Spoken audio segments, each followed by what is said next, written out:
Selamat petang dan selamat bertemu kembali kita di sembahyang pertengahan minggu gereja kita.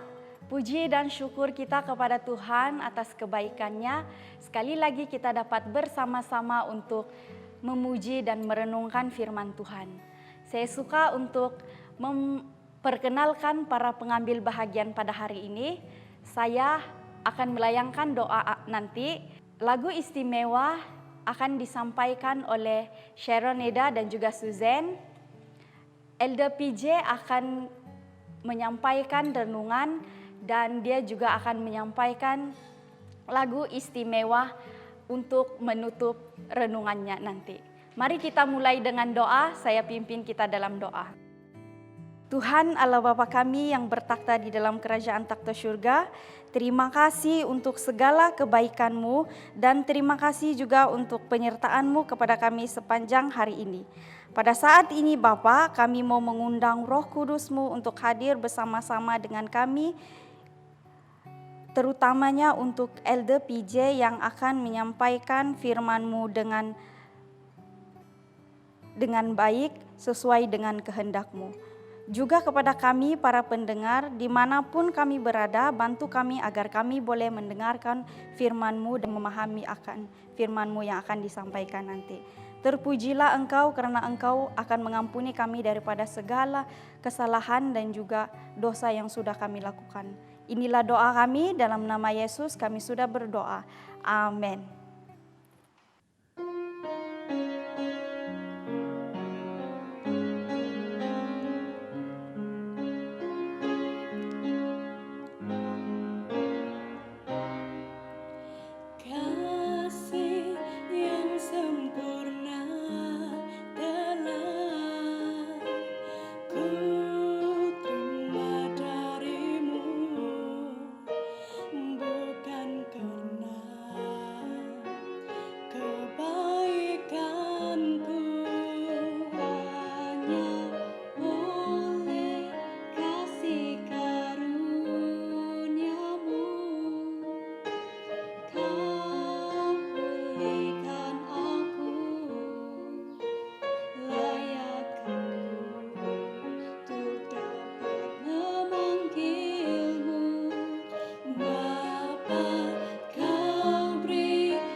Oke, saudara dan saudari sekalian, saya mengucapkan selamat malam dan saya harap kita semua sehat-sehat.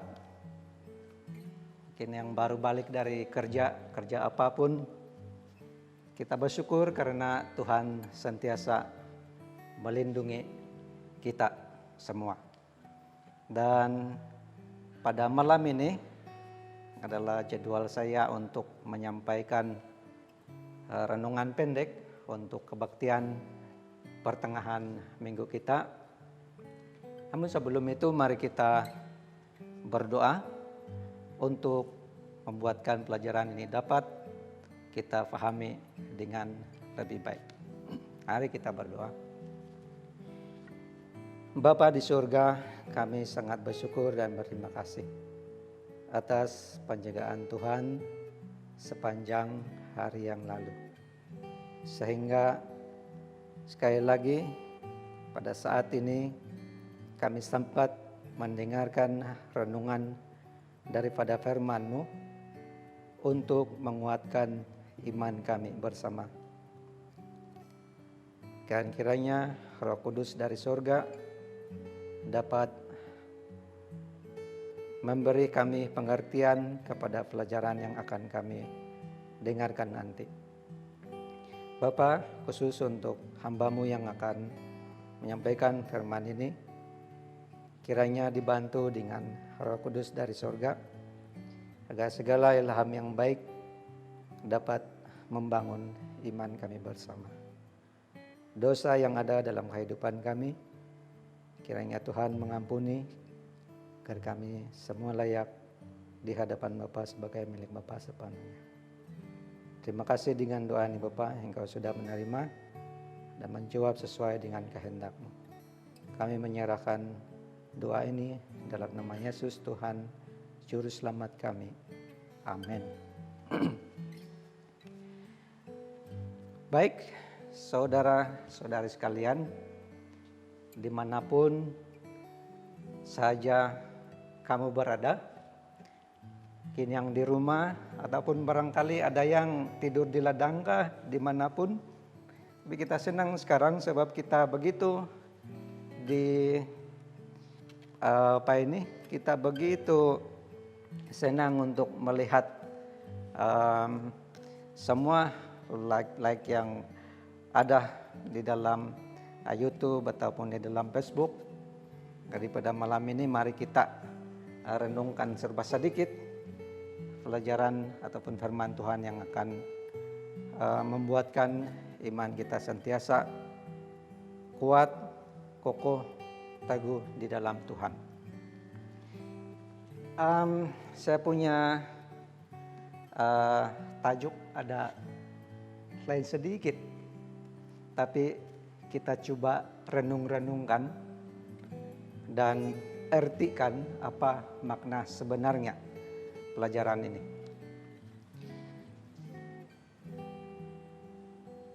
Tajuknya seperti ini. Gunung dapat dipindahkan. Gunung dapat dipindahkan. Wah, bila sahaja saya menyebut tentang gunung dapat dipindahkan, ada sudah mungkin yang terfikir macam mana gunung dapat dipindahkan. Saudara-saudari sekalian, adakah kita pernah mendengar seseorang yang sangat setia kepada Tuhan, dia beriman, maka dia berdoa, kemudian satu gunung ataupun satu bukit itu dapat dipindahkan dengan iman dan doanya. Apakah kita pernah mendengar ada seperti itu? Kalaulah ada, saudara-saudari sekalian, semua tahu juga di mana itu tempat. Tapi bagi saya sendiri, saya belum pernah mendengar dan melihat seseorang yang begitu setia berdoa sehingga dia dapat memindahkan gunung. Ayat yang kita dapat renungkan pada malam ini terdapat dalam Matius pasal yang ke-17 ayat 20. Mari kita renungkan ayat ini. Matius pasal 17 ayat yang ke-20. Ia berkata kepada mereka, "Karena kamu kurang percaya, sebab aku berkata kepadamu, sesungguhnya sekiranya kamu mempunyai iman sebesar biji sesawi sahaja, kamu dapat berkata kepada gunung ini, pindah dari tempat ini ke sana. Maka gunung ini akan pindah dan takkan ada yang mustahil bagimu." Kalau sahaja ada iman kecil seperti biji sawi. Biji sawi, saudara-saudara sekalian, adalah biji yang memang sangat kecil. Dia hanya seperti nokta dalam tulisan kita. Itulah size-nya biji sawi itu. Dan kalau sahaja kita, saudara-saudara sekalian, beriman sebesar biji sawi itu, gunung itu, bila kita katakan di dalam doa kita, pindahlah, maka dia akan pindah. Nah, saudara sekalian, apakah sebenar-benarnya ini makna daripada ayat ini? Yang bila kita berdoa, maka gunung itu akan dapat pindah melalui doa kita dengan iman. Nah, ada makna yang lebih mendalam mengenai dengan kata gunung ini di dalam Alkitab. Saudara dan saudari sekalian, gunung di dalam Alkitab di mana Yesus sendiri mengatakan dapat dipindahkan, itu adalah tidak lain dan tidak bukan adalah masalah-masalah di dalam kehidupan kita. Baik di dalam pekerjaan kita, baik di dalam apapun aktiviti seharian kita, juga di dalam segi kerohanian kita. Tentunya ada sahaja masalah, ada sahaja gunung yang menghalang kita untuk datang kepada Tuhan.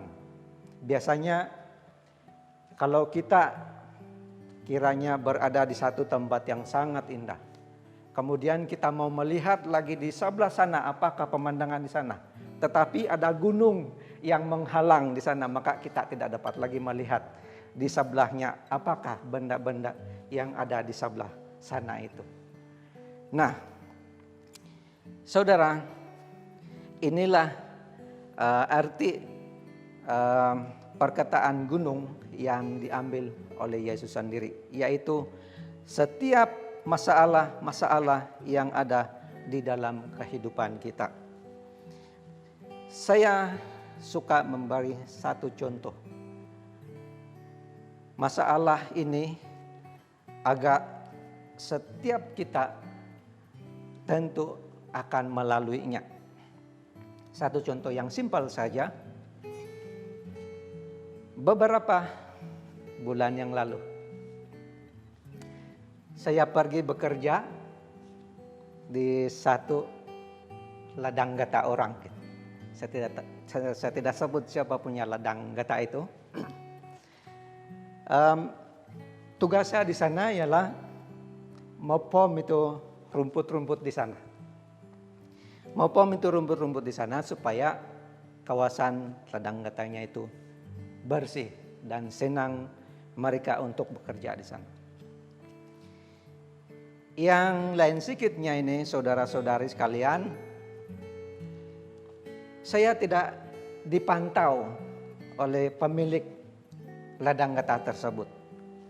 Jadi saya bebas saja pom-pom di sekitar sana. Dan di dalam hati, dalam pikiran ada masalah yang coba untuk membuatkan masalah itu menjadi masalah bagi Tuhan. Yang seperti ini. Memandangkan pemilik kebun ini tidak memantau saya buat kerja. Jadi saya pom saja. Nanti saya katakan, kalau dia tanya, berapa tangki yang kau sudah kasih pom? Nanti saya jawab saja 20 tangki begitu. Tapi tidaklah seperti itu saudara dan saudari sekalian, karena ada saja di dalam pikiran yang coba untuk menghalang daripada pikiran-pikiran seperti itu. Jadi saya kerja pom dan saya kira berapa tangki semuanya. Dalam pengiraan saya tanpa silap, saya hanya membuang 14 tangki saja. Jadi bila pemilik kebun itu berkata, "Pira na tangki di na kepom no di sio," dia bilang.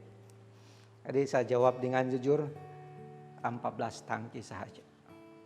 Nah, saudara, kenapa saya bercerita ini?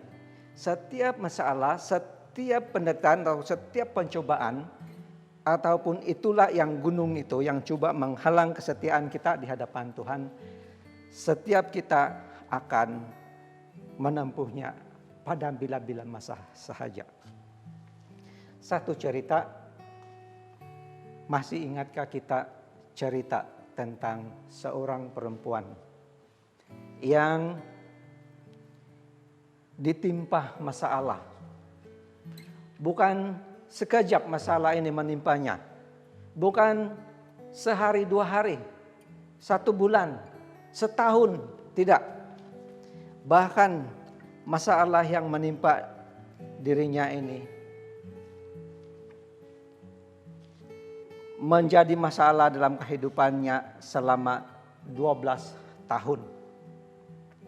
Dan kalau kita melihat siapa yang bermasalah 12 tahun ini, ialah dia seorang perempuan yang terdapat di dalam Markus 5 ayat 25 hingga 29. Kita melihat di dalam cerita ini di mana seorang wanita ini mengalami pendarahan selama 12 tahun lamanya. Dia sudah berjumpa dengan tabib-tabib. Tabib ini adalah dokter yang dulu punya dokter. Tapi tidak ada perubahan langsung pun. Bahkan setiap apa yang ada padanya, hartanya habis dijual untuk membiayai supaya dia dapat sehat. Namun kehidupannya lebih teruk, menjadi lebih teruk lagi. Dan kalau kita melihat cerita ini saudara dan saudari sekalian, ini adalah suatu gunung yang sangat besar yang menimpa diri atau menimpa kehidupan si wanita ini. Namun di dalam satu peristiwa di mana dia telah mendengar kabar-kabar daripada jirannya bahwa ada seorang tabib yang tidak pernah pun gagal daripada apa yang dia perbuat.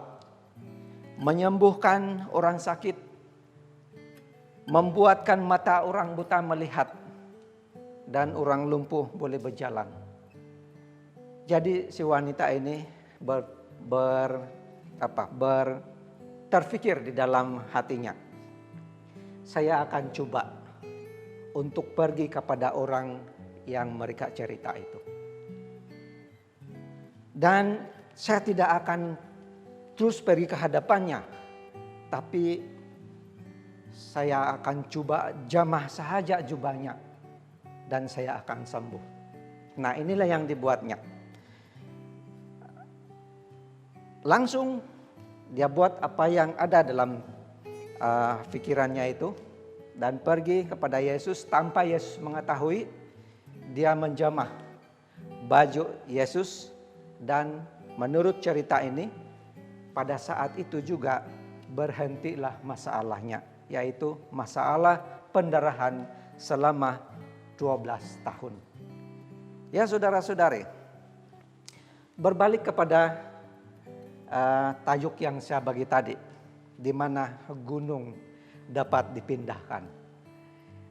Memang pun kalau kita melihat daripada cerita ini, wanita ini telah terlepas daripada gunung yang menghalang, yang menghimpit kehidupannya. Bahkan dia mendapat satu kehidupan yang baru apabila dia telah bertemu dengan Yesus.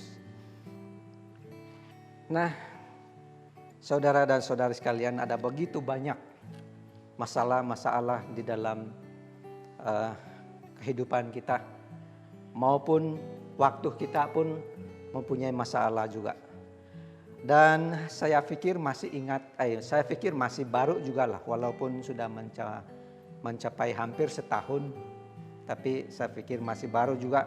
Satu masalah yang begitu besar, di mana bukan saja di tempat kita, tetapi di seluruh negeri, bahkan dunia sudah mengalami masalah ini, yaitu masalah COVID-19.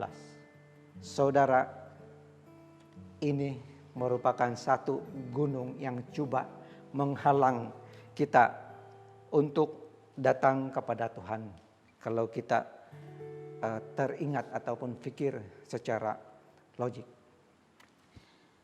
Penyakit ini yaitu COVID-19. Kalau kita lihat sekarang, sudah membuatkan kita untuk tidak lagi dapat datang ke gereja, tidak lagi dapat bertemu dengan sahabat-sahabat kita di dalam gereja, menyanyi bersama, memuji bersama Tuhan, kita bersama memuji dengan Tuhan. Nah, inilah satu penghalang kita untuk mau datang kepada Tuhan sekarang. Yang bahayanya nanti saudara dan saudari sekalian adalah bagi mereka yang memang pun kurang minat untuk datang ke gereja, akan hilang nanti untuk selamanya.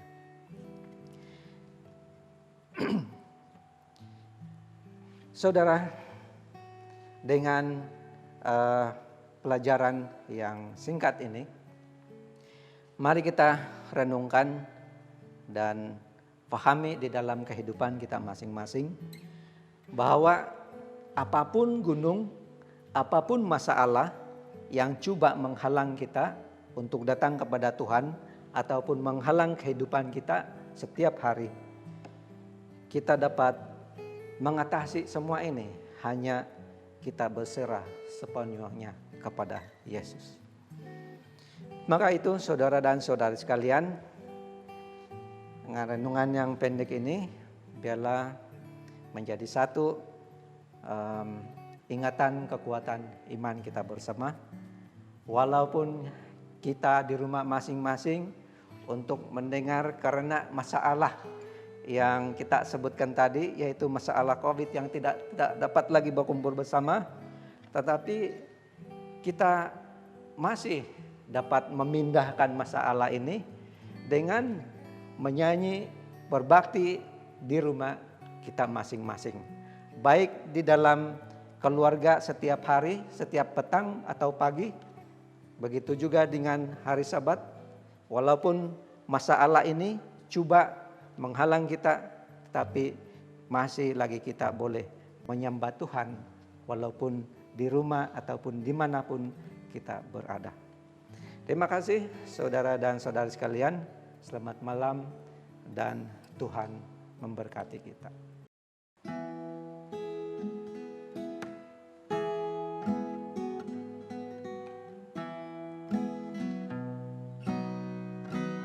Jangan ditaklukkan oleh penggoda,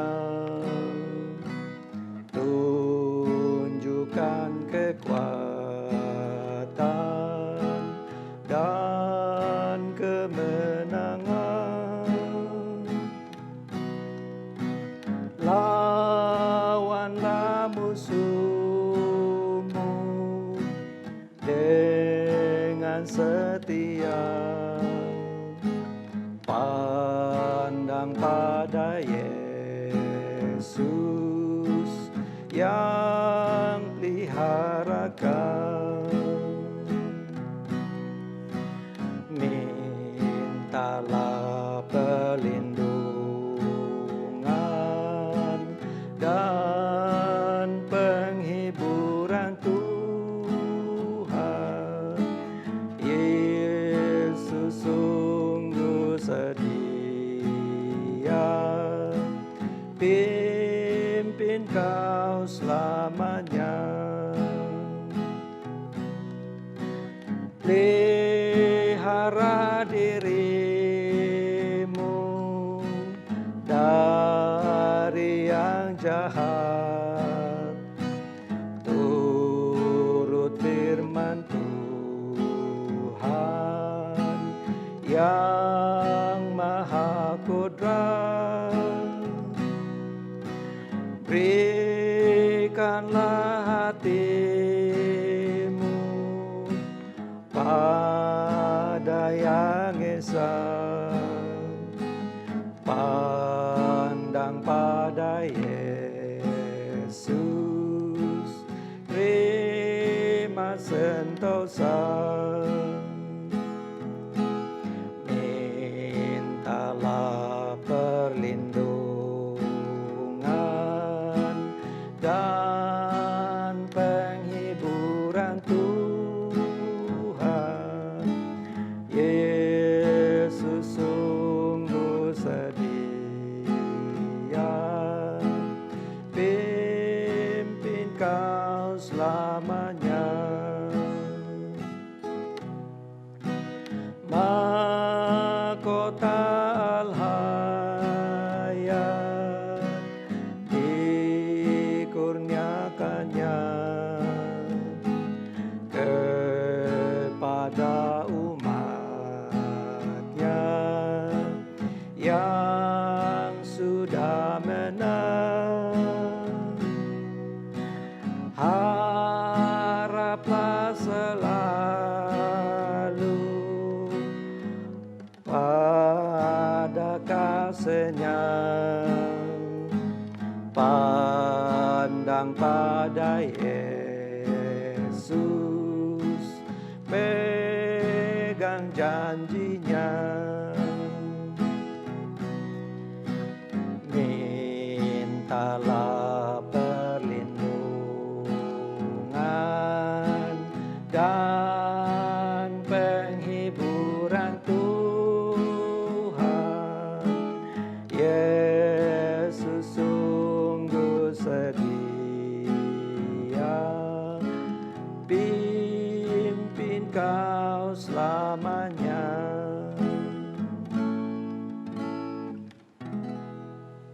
Baik saudara sekalian, mari kita sama-sama tundukkan kepala dan berdoa.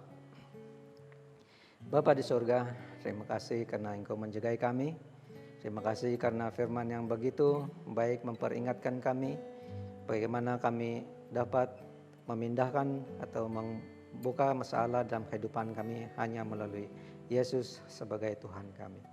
Sementara kami tidur pada malam ini nanti Bapak, Engkau terus melindungi, menjauhkan kami dari segala bahaya pencobaan, dan ampuni kami agar kami sentiasa layak di hadapan Bapa sebagai milik Bapa sepenuhnya. Terima kasih sudah mendengar doa ini Bapa. Kami menyerahkan doa ini dalam nama Yesus Tuhan Juru Selamat kami. Amin.